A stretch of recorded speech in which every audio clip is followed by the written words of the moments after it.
충북도 산하기관이 산 원도심 건물을 두고 논란이 커지고 있습니다.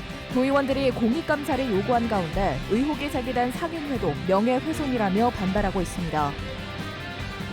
민생지원금 지급 여부가 충북에서도 시군별로 엇갈리고 있습니다. 음성군이 10만 원씩 지급하기로 한 가운데 현금성 지원에 난색을 표하는 지역도 나오고 있습니다. 청주시가 주민 반발에도 7월 착공을 목표로 재활용 선별센터 건립을 강행하자 주민대책위원회가 법적 대응을 예고했습니다.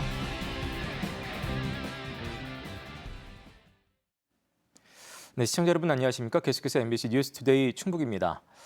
충북의 산하기관들이 원도심으로 이전을 추진 중인 가운데 충북 인재평생교육원이 매입한 건물에 적정성 논란이 나오고 있습니다.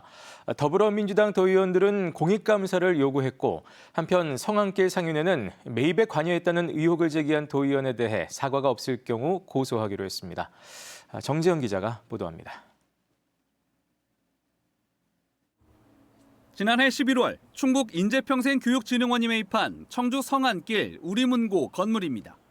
인평원이 건물 매매를 전제로 건물주와 양해각서를 체결한 건 그보다 넉 달 앞선 7월 19일. 당시 건물은 건물주의 채무 때문에 법원 경매에 넘어간 상태였고 불과 12일 뒤 최저 경매가 75억 원의 2차 경매를 앞두고 있었습니다. 각서 체결 일주일 만에 건물주가 돌연 채무를 변제하면서 경매는 취하됐고 이후 인평원이 감정평가액보다 조금 낮은 94억 6천만 원을 주고 샀습니다. 민주당 충북도 의원들이 경매 물건을 비싸게 샀다거나 그 과정이 석연치 않다는 의혹을 연일 제기하는 이유입니다. 도의회 소관상임위에서는 인평원이 매매 계약을 맺기 전 건물이 경매 물건이었다는 걸 도지사와 도의회, 기금관리위 등에 제대로 보고하지 않은 사실이 추가로 드러났습니다. 새 원장이 이끄는 인평원이 스스로 감사원 공익감사를 청구해야 한다는 요구로 이어졌습니다. 인평원 자체적으로 공익감사 청구하시죠. 그렇게 해서 정말 그 거듭 나시고 정말 잘 됐는지 잘못됐는지 한번 그렇게 한번 해주시는 거 좀 한번 생각해 보십시오. 한쪽에선 논란의 매입 과정에 관여했다고 지목된 성안길 상인회가 반발하고 나섰습니다. 최근 박진희 도의원이 김영환 지사를 상대로 매입의 적절성을 따지다 측근 개입 의혹과 성안길 상인회를 함께 언급했기 때문입니다. 상인회는 김 지사 인수위에서 활동한 뒤 현재 충북도 특별보좌관을 맡고 있는 홍경표 회장이 이끌고 있습니다. 이들은 인평원이 매입 의사를 밝혀 건물주를 소개해줬을 뿐 개입은 안 했다며 다음 달 5일까지 사과하지 않으면 박 의원을 명예훼손으로 고소하겠다고 압박했습니다. 존재감을 과시하기 위한 무분별한 비판이거나 차기 선거를 위한 무리한 포석용이라면 마땅히 도민들이 뜨거운 심판을 받을 것입니다. 이에 대해 박 의원은 오히려 김 지사 측근의 관여가 사실로 확인된 것이라며 사과할 뜻이 없음을 분명히 했습니다. 한편 취재진은 건물 매매와 경매에 대한 설명을 듣고자 당시 건물주에게 연락했지만 닿지 않았습니다. MBC 뉴스 정지영입니다. 전국 8개 시민사회단체가 국민이 주도하는 개헌운동에 나섭니다. 이들은 12월 3일 계엄 사태로 민주주의 위기를 극복하는 길이 개헌밖에 없다는 것을 확인했다고 주장하며 국민이 직접 헌법을 바꾸고 정치개혁을 이뤄내기 위해 가칭 국민주도 상생 개헌운동본부 추진위를 구성했다고 밝혔습니다. 추진위는 100여 명의 준비위원을 모집해 내일 청주 오송에서 첫 간담회를 열고 단계별 개헌 방향을 논의할 예정입니다. 경기 침체로 소비 심리가 위축되는 가운데 현금성 지원을 하려는 지자체들이 늘고 있습니다. 충북에서는 음성군이 처음으로 민생경제회복지원금 명목으로 전 국민에게 10만 원씩을 줬는데요. 반면 현금성 지원은 큰 효과가 없다며 현금 지급에 선을 긋는 지역도 나오고 있습니다. 자세한 내용 허지희 기자가 전해드립니다.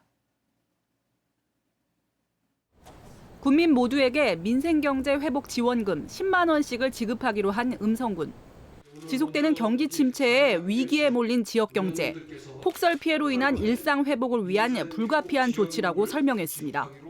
지원 대상은 9만 2,500여 명으로 93억 원을 지역 골목 상권에서 이용 가능한 지역사랑 상품권인 음성페이로 지급합니다.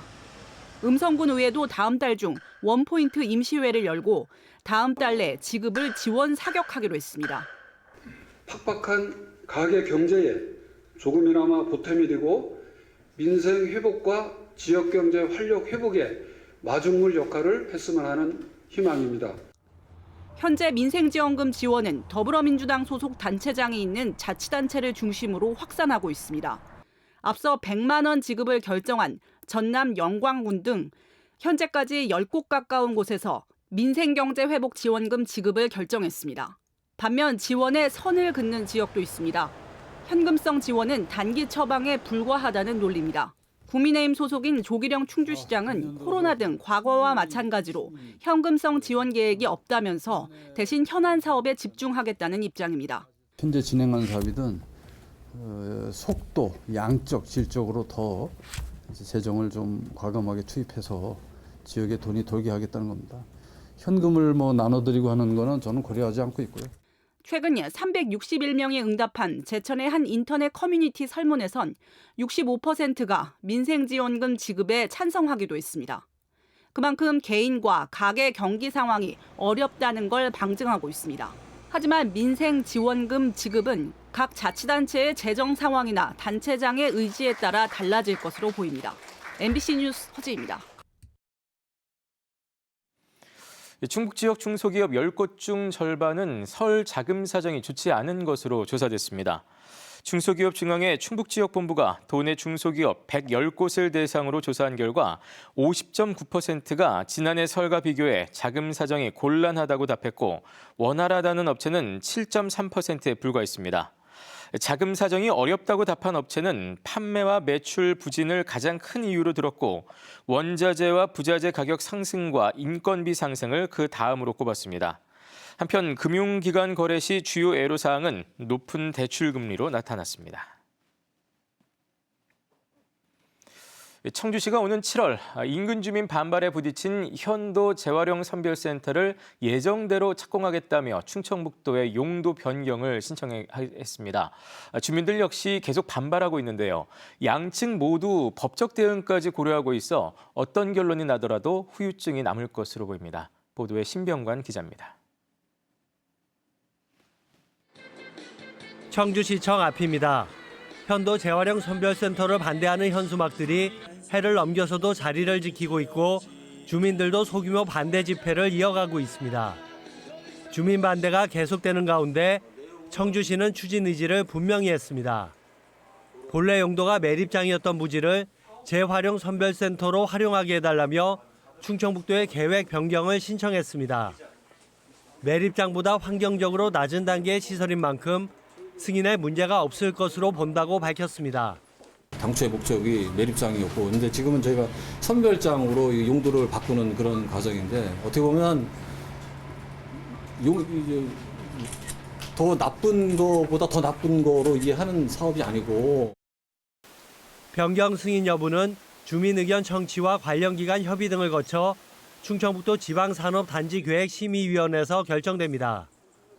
2022년 매립장 부지 일부를 재활용 선별센터로 활용할 수 있도록 변경된 바 있지만 이번에는 전체가 대상입니다.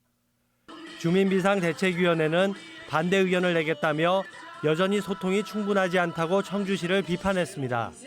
밀어붙이기식 행정을 했기 때문에 이 주민에 대한 의견을 계속해서 내고 있는데도 불구하고 청주시는 그거를 받아들이지 않고 그냥 해도 된다라는. 청주시는 오는 7월 착공을 목표로 하고 있습니다. 착공이 늦어지면서 사업비가 늘어나고 있고 올해 착공을 하지 않을 경우 국도비 35억 원을 추가로 반납해야 합니다. 주민들은 청주시가 주장하는 재활용 처리 용량 부족 등에 동의할 수 없다며 맞서고 있습니다. 충청북도의 결정은 오는 3월로 예상됩니다. 청주시와 주민 양측 모두 원하는 결과가 나오지 않을 경우 행정소송 등에 나설 것으로 보여 결정 뒤에도 논란은 쉽게 사그러지지 않을 전망입니다. MBC 뉴스 신병관입니다. 제천시의 국도비 확보 실적에 대한 비판이 시의회에서 제기됐습니다.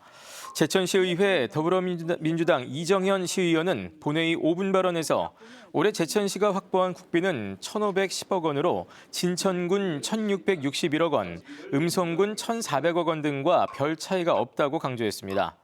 이정현 시의원은 김창규 제천시장이 해외 출장은 5차례나 갔지만 국비 확보를 위한 기획재정부 방문은 단 2차례라며 제천시장은 외교관이 아니라고 비판했습니다. 근래 맑았던 하늘이 다시 뿌옇게 흐려지고 목까지 칼칼해지면서 다시 마스크까지 꺼내 쓰신 분들 많으시죠? 그제 충청권 전역으로 초미세먼지주의보가 확대된 가운데 충북과 충남에 이어 세종에서도 고농도 미세먼지 비상 저감 조치가 시행됐습니다. 대전 MBC 고병권 기자가 전해드립니다. 세종시 보람동의 한 왕복 6차로 도로. 커다란 청소 차량이 흡입구로 도로 위 분진을 빨아들입니다. 세종시에 고농도 미세먼지 비상 저감 조치가 실시되면서 도로 청소차 13대가 모두 도로로 나섰습니다. 차량 가동률도 한 대당 20%씩 늘려 하루 300km의 도로를 청소했습니다. 대전과 세종, 충남 대부분 지역으로 확대된 초미세먼지 주의보가 유지 중인 가운데 세종시 전이면의 초미세먼지 농도는 오전 한때 1세제곱미터당 100마이크로그램까지 치솟았습니다. 충남은 천안 선거읍이 113마이크로그램, 대전은 83마이크로그램까지 오르는 등 매우 나쁨 수준까지 보인 탁한 공기질에 시민들은 다시 마스크를 꺼내 썼습니다. 오늘 아침에 일어보니까 미세먼지가 많다고 뉴스 날씨 앱에 떴더라고요. 마스크를 안 끼니까 한 번씩 목이 칼칼하니 기침도 막 나게 하고 그러더라고요. 뿌옇고 목도 칼칼하고 이러니까 안내 문자 따로 안 받아도 아는 것 같아요. 충남에 이어 비상 저감 조치가 발령된 세종은 배출가스 5등급 차량 운행 제한과 공사장과 사업장 등 383곳이 공사시간 단축 등 저감 조치를 시행했습니다. 사업장 같은 경우에는 방지시설 효율을 높인다든지 아니면 투입하는 원료를 조금 줄인다든지 이렇게 해가지고 발생되는 그 온실가스량, 미세먼지량을 줄이는 겁니다. 국립환경과학원은 배기가 정치된 가운데 국내 발생 미세먼지에 국외 유입 미세먼지까지 더해지면서 농도가 높아진 것으로 분석했습니다.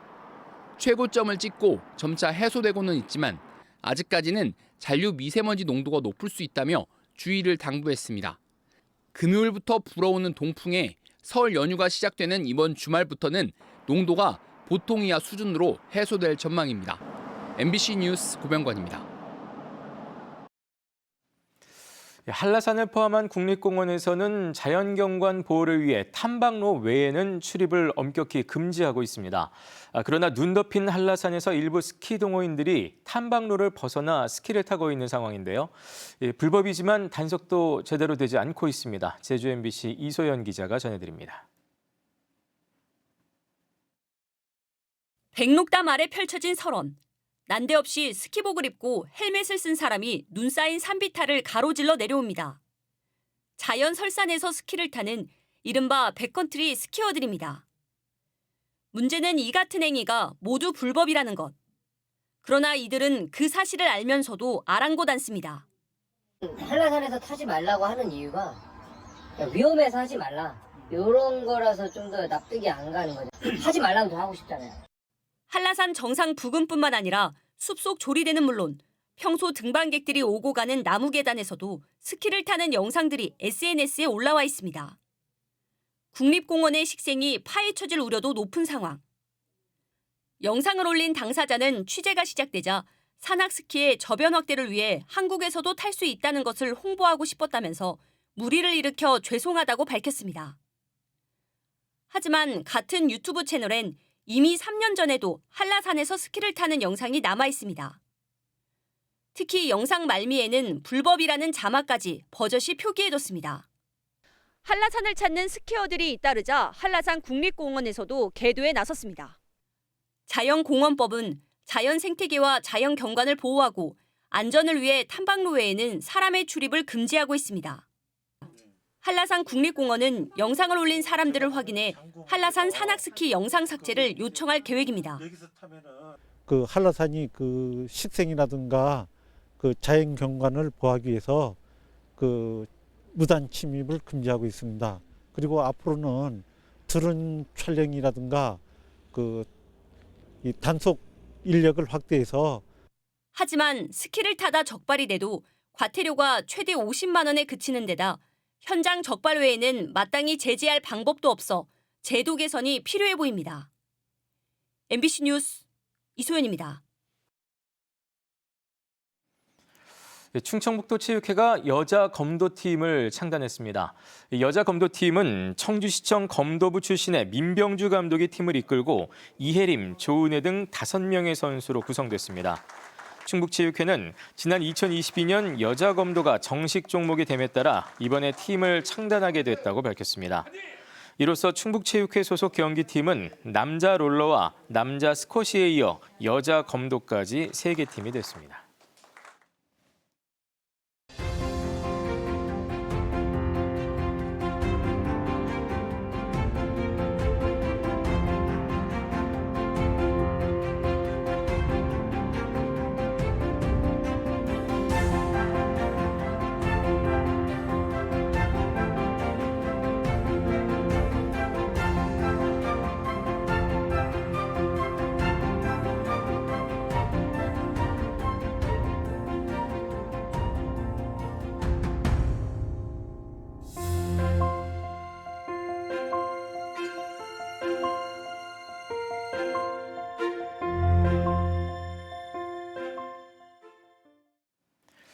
이른바 형제살인 사건으로 불린 상해치사 사건을 단순 변사로 처리했던 경찰 간부가 중징계를 받았습니다. 경찰청은 지난 2022년 살인 사건을 수사하면서 전담 수사팀 설치 등 별도 조치를 하지 않아 부실 수사를 방치했던 전 청주 청원경찰서 형사과장에 대해 정직 2개월을 의결했습니다. 이에 대해 해당 경찰관은 처분에 불복해 소청 심사를 청구했습니다. 한편 앞서 검찰의 재수사 요청에 거짓 보고서를 꾸며낸 수사관은 정직 2개월을, 또 해당 팀장은 감봉 3개월의 처분을 받았습니다. 성매수 공무원을 협박해 수천만 원을 뜯어낸 30대 남성이 항소심에서도 실형을 받았습니다. 청주지방법원 형사항소 3부는 공갈과 공갈 미수죄를 적용해 30대 피고인에게 원심과 같은 징역 1년 6개월을 선고했습니다. 성매매 업소를 운영하던 피고인은 지난 2022년 성매수 공무원에게 직장에 알리겠다고 협박해 20여 차례에 걸쳐 2천만 원을 받아챙긴 혐의로 재판에 넘겨졌습니다.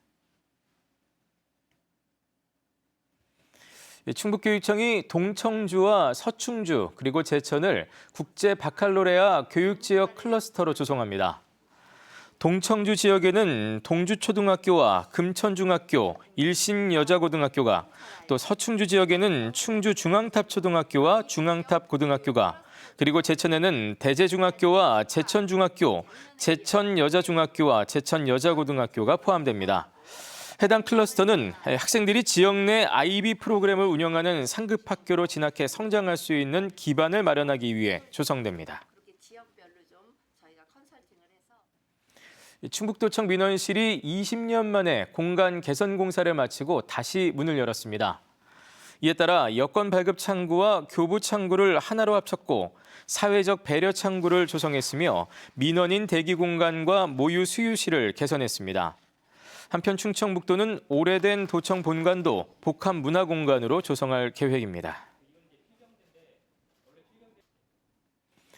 충북보건환경연구원이 주요 하천의 수질을 모니터링한 결과 대상 지점의 91%가 목표 수질을 충족했지만 8곳은 중점 관리가 필요한 것으로 나타났습니다.